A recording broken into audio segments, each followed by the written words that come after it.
Baadhi ya wenyeji wa Nyeri wakiandamana nje ya bunge la kaunti hiyo, hapa wakipinga kusomwa kwa bajeti ya kaunti hiyo. Wakifunga barabara na kuwazuia wawakilishi wa wadi kutohudhuria kikao hicho.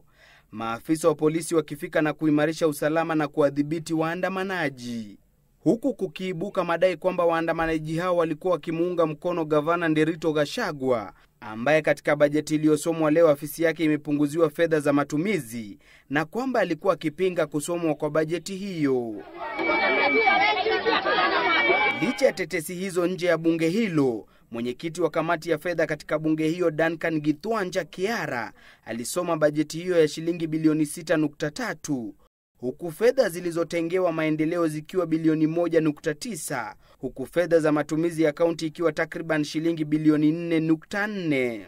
Kumekuwepo na malumbano kati ya gavana Gachagua na wawakilishi wa wadi ambao walidai kuwa walikuwa wakitaka fedha za kujenga eneo la mapumziko ambalo lingegharimu serikali ya kaunti shilingi milioni 90. Fedha zilizotengewa afisi ya gavana zimepunguzwa kwa zaidi ya shilingi milioni 60 kutoka milioni 85.9 mwaka 2015 na mwaka 2016 hadi shilingi milioni 23.5 mwaka 2016 na 2017.